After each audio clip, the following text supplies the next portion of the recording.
The sterile, unforgiving light of the operating theatre was Dr. Alastair Finch's natural habitat.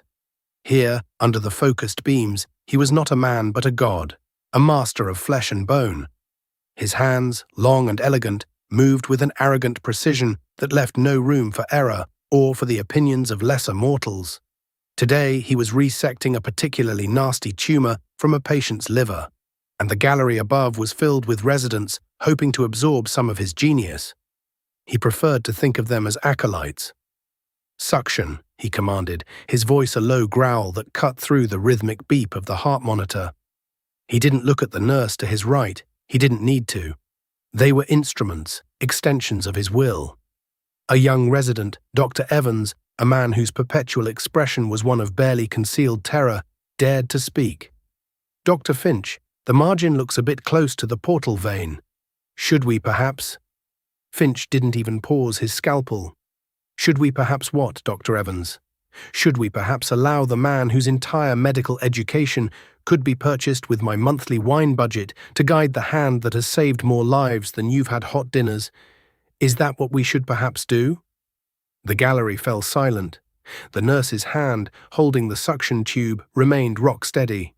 Evans's face burned with a shame so hot it felt like a physical fever. "No, doctor, of course not." "Then hold the retractor steady and try to learn something," Finch snapped, making a final perfect incision. "Clamp."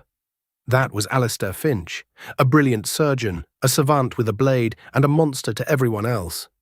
His tirades were legendary at St. Jude's General Hospital. He had once thrown a chart at a nurse because his coffee was 2 degrees too cool. He had belittled an anesthesiologist into tears during a live procedure. But he was the head of transplant surgery and brought millions in grant money and prestige to the hospital. So the administration looked the other way, filing the numerous complaints against him in a drawer somewhere in the basement, a place they called the Finch File. Miles away from the rarefied air of OR3, Clara Bennett was finishing a 12-hour shift in the emergency room. The ER was the hospital's chaotic, bleeding heart, and Clara was one of its steadiest pulses. At 34, she had a calmness about her that unnerved new residents. While others panicked, Clara moved with an economy of motion that spoke of long practice and an iron will. She could intubate a patient in a moving ambulance, set a compound fracture with her bare hands, and talk a hysterical parent down from a ledge of pure fear, all without raising her voice. Her colleagues knew her as efficient, private, and fiercely protective of her patients. They didn't know that her quiet demeanor was a shield, forged in places far more brutal than an inner-city ER. They didn't know about the 2 tours in Afghanistan as a combat medic, or the Krav Maga training she attended 3 nights a week, not as a hobby, but as a discipline. They saw Nurse Bennett, the woman who could find a rolling vein on a dehydrated addict in the dark. They had no idea of the steel coiled beneath her navy blue scrubs. Tonight, the ER had been a relentless storm of flu, broken bones, and one particularly nasty gang-related stabbing. Clara had just finished cleaning and dressing the victim's wounds, her hands moving with gentle efficiency, when her shift finally ended. She shed her scrubs like a second skin, pulling on a pair of worn jeans and a simple grey t-shirt. She was bone-tired, the kind of exhaustion that settled deep in your marrow. She bypassed her empty apartment, the silence of it suddenly too loud. All she wanted was a hot meal she didn't have to cook and a glass of red wine. She ended up at the Gilded Spoon, an upscale bistro that was usually out of her price range, but tonight she felt she'd earned it. The restaurant was an oasis of soft lighting, muted jazz, and the clinking of expensive silverware. It was a world away from the frantic beeping and groans of the ER. She was seated at a small table in the corner, a perfect vantage point for her favorite pastime, observing people. And from that corner she saw him, Dr. Alastair Finch. He was holding court at a prime table near the window, a beautiful but nervous-looking woman seated across from him. Even from a distance, Clara could feel the oppressive weight of his ego. He gestured with his wine glass, his voice a low, condescending rumble that made his date shrink slightly in her chair. Clara sighed and opened her menu. It seemed you could never truly escape the hospital. Her waitress was a young woman, no older than 20, with bright, intelligent eyes and a name tag that read Maya. She had the harried but hopeful energy of a college student working to pay tuition. She smiled, a genuine warm smile that made Clara feel instantly at ease. "Sorry for the wait," Maya said, her pen poised over her notepad. "It's a bit crazy tonight." "You're doing fine," Clara replied, offering a small, tired smile of her own. "I know the feeling." As Maya took her order, Clara watched Dr. Finch snap his fingers to get the young woman's attention. It was a gesture one might use for a dog. Maya hurried over, her professional smile plastered on her face. Clara couldn't hear the words, but she could read the scene perfectly. Finch was complaining, his lip curled in a sneer. He pointed at his steak, then at his wineglass. Maya listened patiently, nodding, her shoulders tightening with each word he spoke. She retreated to the kitchen, her cheerful demeanor visibly dimmed. Clara felt a familiar, unpleasant knot in her stomach. It was the same feeling she got when she saw a bully corner a weaker kid in a schoolyard, or a senior doctor eviscerate an intern for a harmless question. It was the righteous anger of the protector, an emotion she had learned long ago to keep tightly leashed. Tonight, however, the leash felt dangerously frayed. The tension at Dr. Finch's table was a palpable thing, a cold front moving through the warm atmosphere of the restaurant. His date, a woman named Amelia, had barely touched her food. She had imagined a charming evening with the city's most celebrated surgeon, but the reality was an hours-long monologue on his own brilliance, punctuated by cruel remarks about the staff. He had sent his first glass of wine back because he detected a hint of cork taint invisible to the plebeian palate. He had complained that his steak, ordered medium rare, was closer to a bovine travesty. Maya, the waitress, was doing her best to navigate his foul mood. She had been working at the Gilded Spoon for 2 years, saving every penny for her nursing school tuition. She was used to difficult customers, but Dr. Finch was in a class of his own. He seemed to derive a genuine pleasure from her discomfort, watching her with his cold, analytical eyes as she apologized for imagined slights. The final straw came with dessert. Finch had ordered the Grand Marnier soufflé, a delicate dish that required 15 minutes to prepare.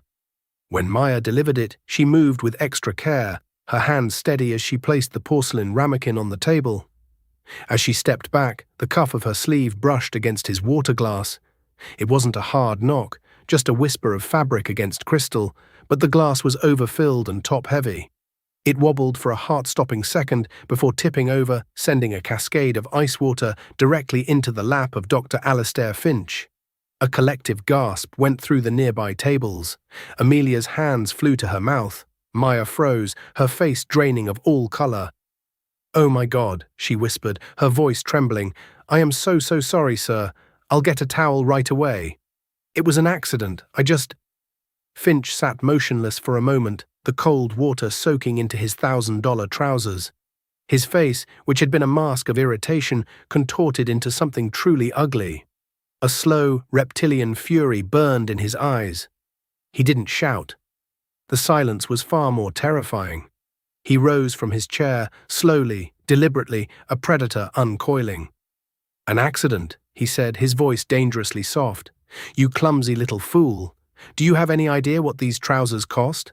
It's more than you make in a month of slinging mediocre food." "Sir, I am so sorry," Maya stammered, backing away, her hands held up in a placating gesture. "The restaurant will, of course, pay for the dry cleaning. I'll get my manager." "Your manager?" Finch took a step toward her, his shadow falling over her. "I don't want to speak to your manager. I want you to understand the concept of consequences." From her corner table, Clara had seen the whole thing. The accidental spill, the girl's immediate, horrified apology, and now the surgeon's terrifying escalation. She saw the fear in Maya's eyes, a primal fear that she recognized from trauma bays and combat zones. Her body tensed, her training kicked in, slowing down the world around her. She analyzed the threat. Finch was taller and heavier, but his movements were clumsy with rage. He was off balance. She noted the exits, the distance between them, the number of people in the immediate vicinity. Her heart rate didn't rise. Instead, it settled into a low, steady drumbeat. She was no longer a tired nurse having dinner. She was on watch. Amelia, Finch's date, tried to intervene. "Alastair, please," she said, her voice a weak flutter. "It was just water. Let it go." Finch didn't even look at her. His entire focus was on Maya, who was now trapped between the table and his advancing form. "Let it go?" he hissed, a cruel smile twisting his lips. "No. I think a lesson is in order." And then he did it. With a speed that shocked the entire room, he reached out and grabbed a handful of Maya's long dark hair, yanking her head back viciously. Maya cried out, a sharp, strangled sound of pain and shock. Her notepad and pen clattered to the floor. Her eyes, wide with terror, filled with tears. The restaurant, which had been a symphony of quiet chatter and clinking glass, fell into a dead, horrified silence. Diners stared, frozen in their chairs, forks halfway to their mouths. The jazz trio faltered, a saxophone letting out a dying squawk. For a moment that stretched into an eternity, no one moved. It was a scene of public, brutal humiliation, a display of power so raw and ugly it seemed to suck the very air from the room. No one moved, that is, except for Clara Bennett. In the frozen tableau of the restaurant, Clara's movement was a blur of fluid purpose. She didn't run, she flowed from her chair, covering the 15 feet to Finch's table in 3 silent, predatory strides. The patrons who would later give statements to the police would describe it as if she had simply appeared, a ghost of vengeance in jeans and a t-shirt. Her mind was a cold, clear lake. All the exhaustion of her shift had vanished, burned away by a surge of pure, controlled adrenaline. She processed the scene with the detached clarity of a medic at a mass casualty event. Victim, Maya, female, early 20s, in distress, physically restrained. Assailant, Dr. Alistair Finch, male, late 40s, escalating, posing an immediate physical threat. Objective, neutralize the threat, secure the victim. She came to a stop just behind Finch's right shoulder. Her voice, when she spoke, was not loud, but it cut through the silence with the chilling precision of a scalpel. "Let her go. Now." Finch, still gripping Maya's hair, turned his head slightly. He saw a woman of average height, with tired eyes and a deceptively calm expression. He saw a nobody. He sneered. "Mind your own business," he spat, giving Maya's hair another cruel tug, eliciting a fresh whimper of pain. "This doesn't concern you." "You made it my concern when you laid hands on her," Clara said, her voice dropping even lower, losing any trace of warmth. It was flat, hard, and final. "This is your only warning." For a surgeon who prided himself on reading people, Alistair Finch made a catastrophic miscalculation. He saw a nurse, a servant, a functionary. He saw another woman he could dismiss and intimidate. He turned back to Maya, ready to unleash another venomous tirade. "As I was saying, you little—" He never finished the sentence. Clara's left hand shot out and clamped down on his right wrist, the one tangled in Maya's hair. Her grip was like a vice. It wasn't the brute strength of a bodybuilder, but the focused anatomical power of someone who knew exactly where the nerves and tendons lay. Finch grunted in surprise, the sudden pressure sending a jolt up his arm. "I said," Clara repeated, her voice a frozen whisper directly into his ear. "Let her go." He tried to pull his hand away, but it was like trying to pull a steel rod out of granite.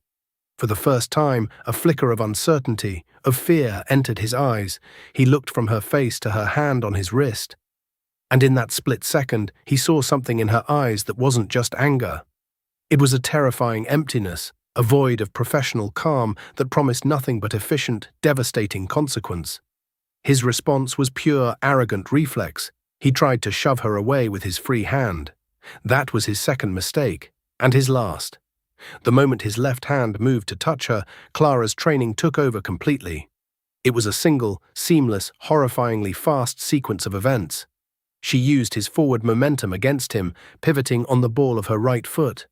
Her left hand, still gripping his wrist, twisted it outward, forcing the joint to its breaking point, a standard wrist lock.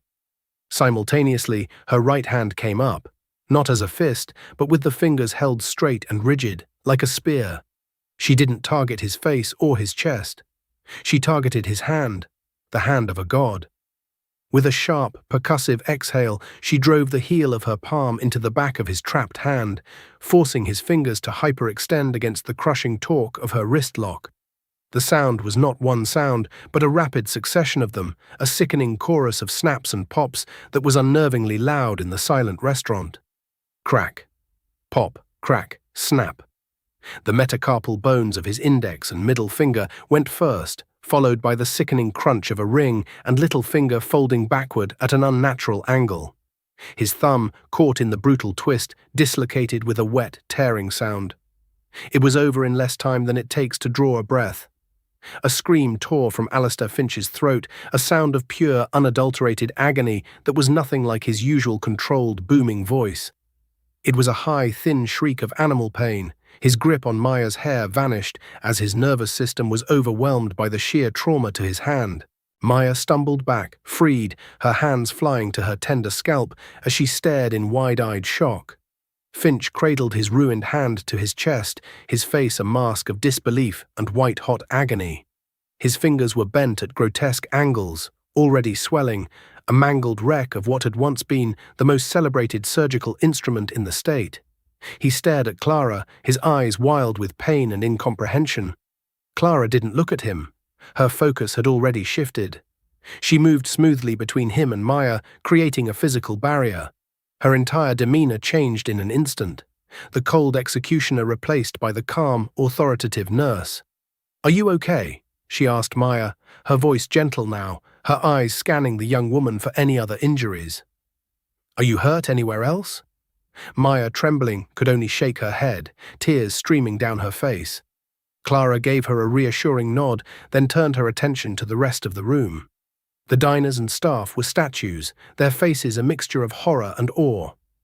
Clara's eyes swept over them, her voice clear and commanding. "Somebody call 911, she ordered, her ER voice taking control of the chaos. "Tell them there's been an assault. We need police and an ambulance." Then, and only then, did she look down at the whimpering, broken man on the floor. She felt nothing. No pity, no remorse, no satisfaction. It was like looking at a diagnosis, a problem that had been solved. She had seen an injury being inflicted, and she had stopped it. It was as simple and as complicated as that. The wail of sirens sliced through the stunned silence of the Gilded Spoon, growing closer with each passing second. The restaurant's patrons, previously frozen, began to murmur, pulling out phones. The manager, a flustered man named Mr. Davies, rushed forward, his face pale and sweating. He looked from the sobbing Maya to the world-renowned surgeon clutching his mangled hand to the impossibly calm woman standing between them. Clara made the decision for him. "Check on your employee," she said, her voice leaving no room for argument. "Get her some water." Mr. Davies nodded dumbly and guided the still trembling Maya toward a chair in the corner. The first to arrive were two patrol officers, their expressions grim. "What happened here?" the senior officer, a burly man named Peterson, asked. Before Clara could speak, Finch, his face contorted with pain and rage, pointed a shaking, uninjured finger at her. "She did this. That woman, she's insane. She attacked me for no reason. Arrest her." He cradled his right hand, which was already swelling to twice its normal size. "My hand? She's ruined my hand. I'm a surgeon. She's destroyed my career." Officer Peterson turned his hard, skeptical gaze to Clara. On the surface, the scene was damning. A powerful man, grievously injured. A young waitress crying. And Clara, the only one who seemed completely unscathed. "Ma'am, is what he's saying true?" Peterson asked. "He assaulted the waitress," Clara stated, her voice even. "He grabbed her by the hair and refused to let go. I intervened." "Intervened?" Finch shrieked. "She crippled me. That's not intervention, that's assault with a deadly weapon. Her hands are deadly weapons." Peterson looked at Clara's hands. They were unremarkable. Then he looked at Finch's. It looked like it had been put through a meat grinder. "Did you do that to him?" he asked, his tone hardening. "Yes," Clara said without hesitation. "I used the necessary force to make him release the victim and neutralize the threat." The words necessary force and neutralize the threat hung in the air. They were not the words of a typical civilian. Peterson's eyes narrowed. "I'm going to need you to come with me, ma'am." Clara nodded. She had expected this. As paramedics loaded a still screaming Dr. Finch onto a gurney, she was quietly escorted out to a patrol car. She caught a glimpse of Maya, who looked at her with wide, terrified and grateful eyes. Clara gave a small, almost imperceptible nod, a silent promise that it would be okay. The news traveled through St. Jude's General Hospital faster than a superbug. The story Finch told, between doses of morphine, was a masterpiece of victimhood. By morning, the hospital's CEO, Helen Croft, a woman with a spine of polished steel, called Clara into her office. "Clara," Croft began, her voice dripping with false sympathy, "this is a terrible situation. Dr. Finch is one of our most valued assets, and his injuries are catastrophic." "He was assaulting a young woman," Clara said, her voice a monotone. "Pending a full police investigation, we are placing you on indefinite, unpaid suspension," Croft said, the false sympathy vanishing. "I'd advise you to get a good lawyer. The hospital's legal team will be representing Dr. Finch, of course. He is the victim here." The message was clear. The institution was closing ranks. Clara was being thrown to the wolves. She stood up, her face a blank mask. "I understand."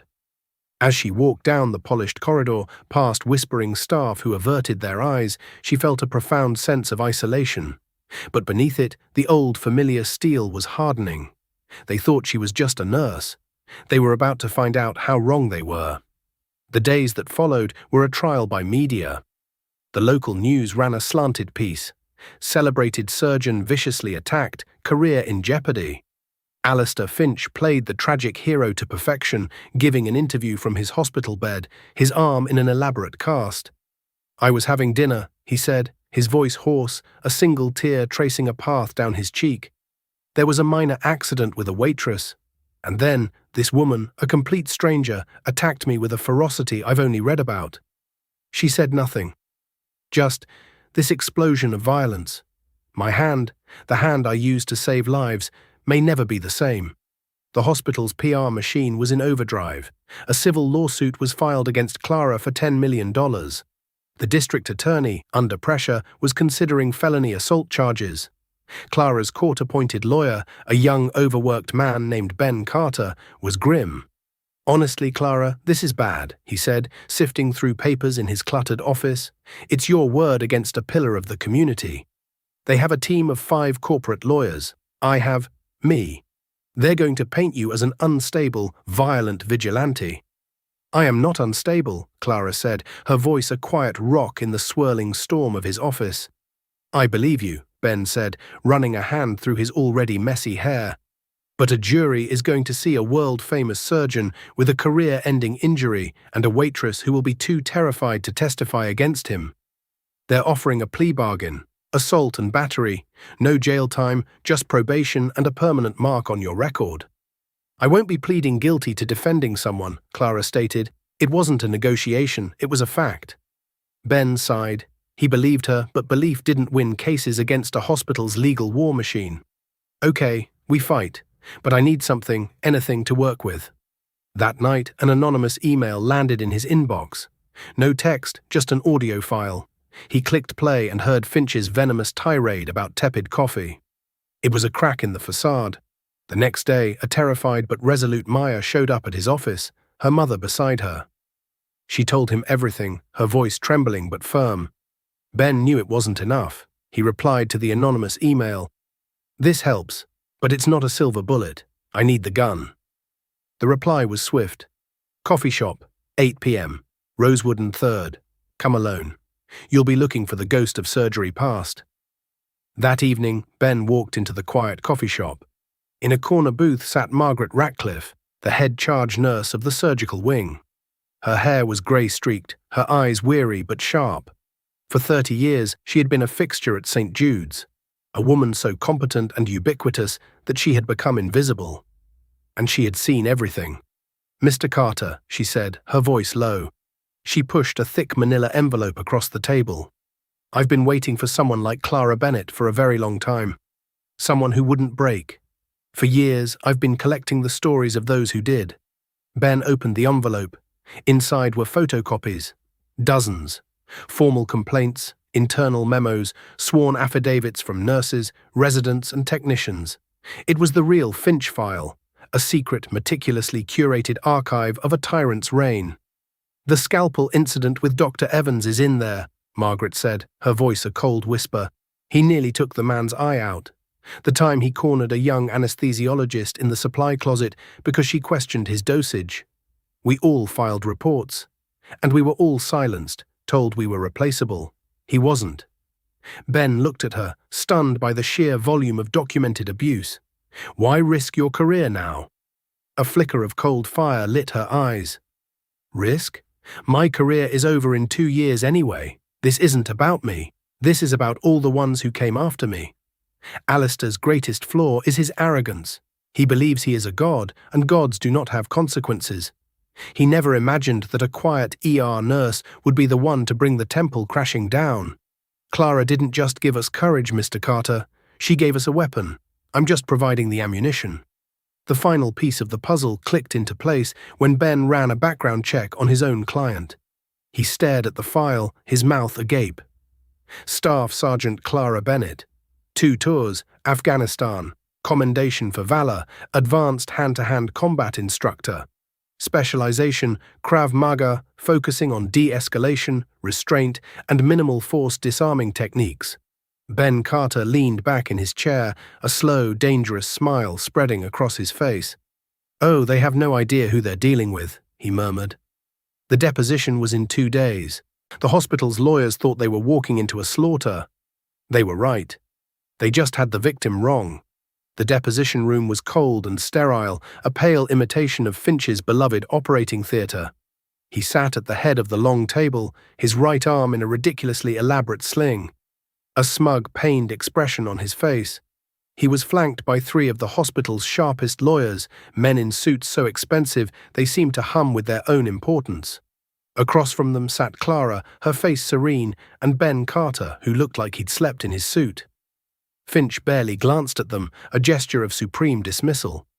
Let's get this over with, Finch said to his lead counsel, a man named Sterling.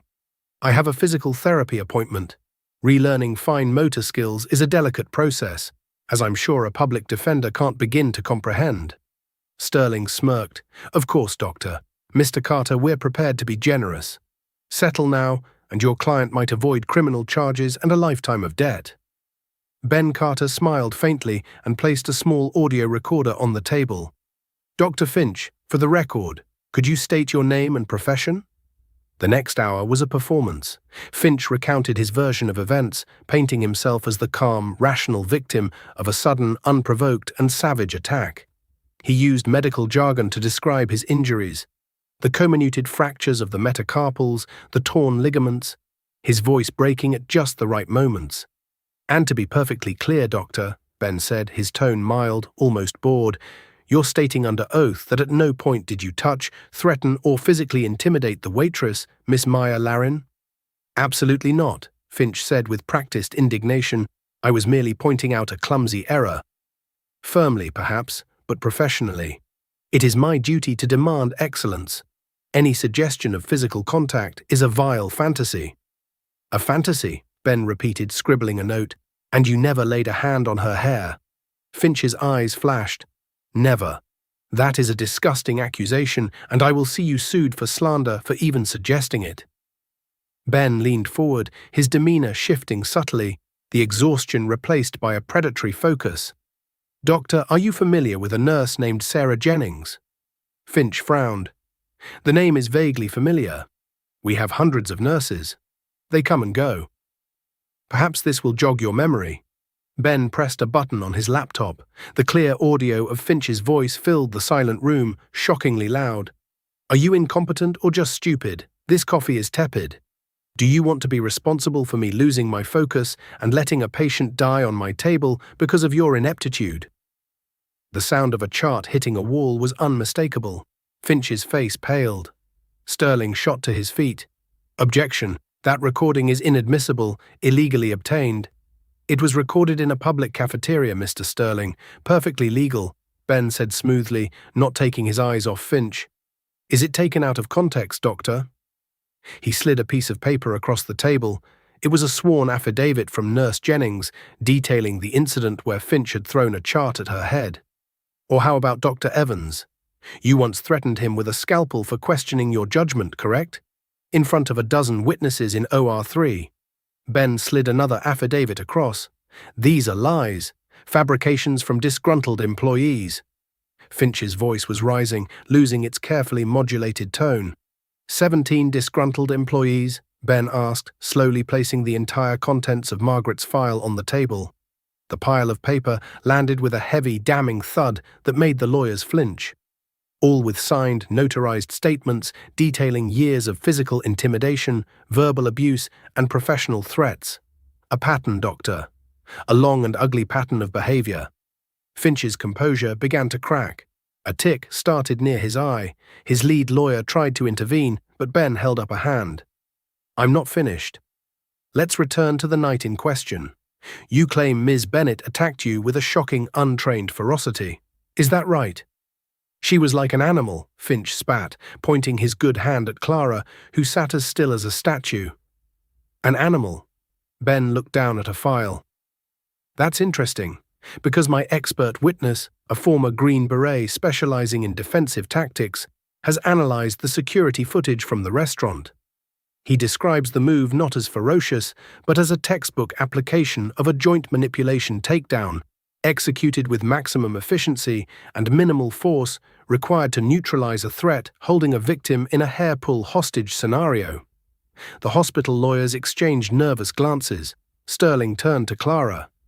And what would a nurse know about hostage scenarios? He sneered. For the first time, Clara spoke. Her voice was quiet, yet it commanded the entire room. A combat medic learns to assess and neutralize threats to protect her patient. The principle is the same, whether the threat is incoming fire or an unstable assailant. Ben let her words hang in the air before delivering the final blow. Tell me, Doctor, does the name Staff Sergeant Bennett ring a bell?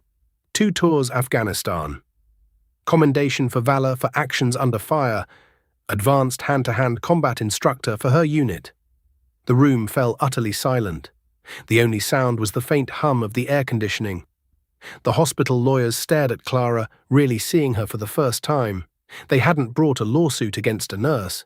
They had brought one against a highly decorated combat veteran who had acted with military precision. Their entire case, built on the image of a hysterical woman, evaporated into dust. Finch's face, already pale, turned a mottled, furious red. The mask of the calm, tragic victim disintegrated, revealing the snarling monster beneath. This is a trick, a smear campaign. You think you can bring me down with this nurse? He lunged forward, his good hand slamming the table, rattling the water glasses. I am Alistair Finch. I have saved more lives than she has ever witnessed. I am a god in this city. Ben Carter leaned back, a triumphant calm on his face. He glanced at the court stenographer, whose fingers were flying across her keypad, capturing every unhinged, narcissistic word. Thank you, Doctor, he said softly. I believe we have everything we need. The silence that followed Finch's outburst was a heavy, suffocating thing. Sterling, the lead counsel, looked like he had swallowed acid. His 2 junior partners were desperately avoiding eye contact with anyone, their gazes fixed on their legal pads as if the secrets of the universe were written there. Sterling cleared his throat, the sound unnaturally loud. This deposition is over. We will be filing a motion to have this entire line of questioning struck from the record. Ben Carter slowly began packing his briefcase. He didn't look up. File whatever you like, Mr. Sterling. The record will show your client perjured himself no less than 3 times under oath.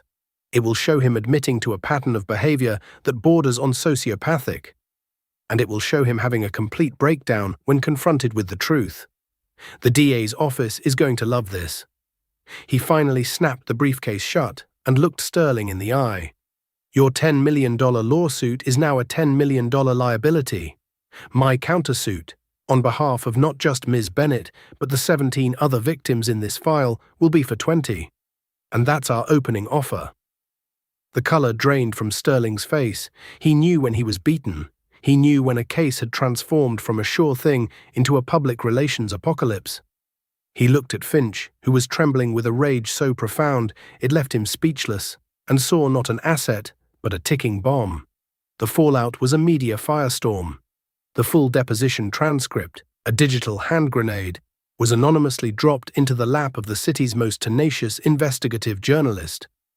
The headline on the front page of the Sunday paper screamed, "The Tyrant of St. Jude's, a Surgeon's Reign of Terror." The story was brutal, painting a portrait of a brilliant monster enabled by a craven administration. The public, who had once seen Finch as a local hero, turned on him with vicious speed. His name became a hashtag for toxic workplaces. A week later, Clara and Ben were summoned to the St. Jude's boardroom. The long, polished table reflected the grim faces of the board of directors. CEO Helen Croft sat at the head, her usual steel-trap composure replaced by a brittle fragility. "Ms. Bennett, Mr. Carter," Croft began, her voice tight. "The hospital. We wish to extend our sincerest apologies for this entire ordeal. We are, of course, dropping the lawsuit immediately. We would like to offer you your position back, with full back pay and a generous settlement for your trouble." Clara looked at the faces around the table, a collection of the city's wealthiest and most powerful people, now squirming under her quiet gaze. "This was never about a settlement, Ms. Croft. It's about accountability, your accountability." Ben Carter placed his briefcase on the table but didn't open it. "The offer of $20 million stands, but it's no longer a cash settlement. It's a seed fund for institutional change." The boardroom doors opened. Margaret Ratcliffe walked in, her spine ramrod straight, followed by a composed and confident Dr. Evans. Margaret placed the original thick dossier on the table. The thud was a gavel calling the room to order. "This is a 30-year record of your negligence," Margaret said, her voice clear and strong, resonating with the conviction of all the silent years. You all knew about every incident, every complaint, and you chose to protect your grant money over your people. That ends today." Ben Carter laid out their terms, not as a negotiation, but as a verdict. First, the establishment of the St. Jude's Staff Advocacy and Oversight Committee. Fully independent, with a budget of $20 million, and an elected board with representatives from every department, from surgeons to janitorial staff. Its findings will be legally binding. He paused, letting the weight of that sink in. Second, mandatory biannual psychological evaluations for all department heads.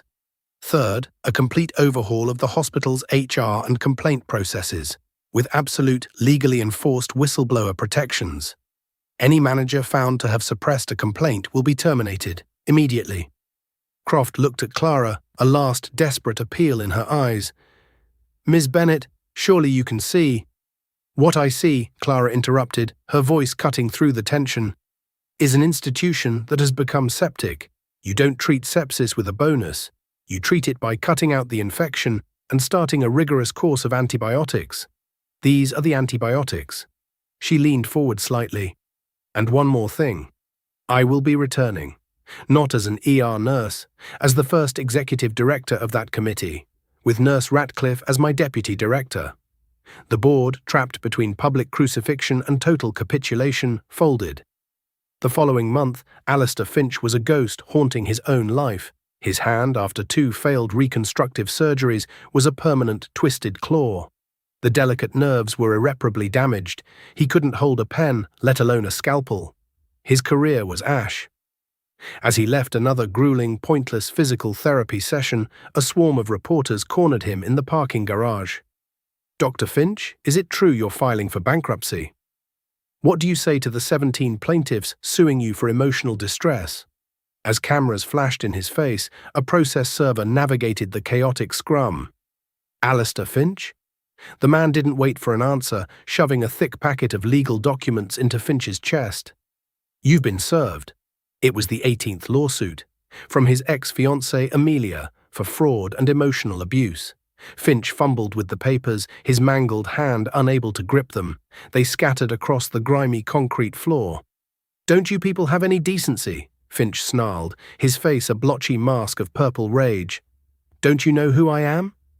A young reporter in the front row, the same one who broke the story, lowered her microphone. "Yeah," she said, her voice devoid of emotion. "We do now." Defeated, Finch turned and saw Dr. Evans walking toward the garage elevators, laughing with a group of other residents. For a split second their eyes met across the dim space. Evans's laughter died and his expression softened. For the first time, Finch saw no fear in the young man's eyes, no anger, no triumph. There was only a profound, devastating pity. It was the final, most exquisite cut. a judgment more damning than any court could render. The god had not just fallen from Olympus, he had become an object of compassion, an irrelevance. In her new office overlooking the hospital courtyard, Clara Bennett watched the daily ebb and flow of St. Jude's. The silence in the hallways felt different now. The tension was gone, replaced by a sense of purpose, of a place slowly, painfully healing itself. She was the surgeon now, and the institution was her patient. There was a soft knock on her door. "Come in." Maya entered, wearing the crisp white uniform of a student nurse on her first clinical rotation. She carried herself with a new confidence, her shoulders back, her eyes bright with a future that had been secured for her. She placed a steaming mug of coffee on Clara's desk. "I thought you might need this, Director Bennett," Maya said, a warm, genuine smile lighting up her face. Clara looked at the young woman, a living symbol of the change she had fought for. She picked up the mug, the warmth seeping into her hands. It was the perfect temperature. "Thank you, Maya," Clara said, her own lips curving into a small, rare smile. "It's perfect." Like, share, and comment your thoughts on this ending.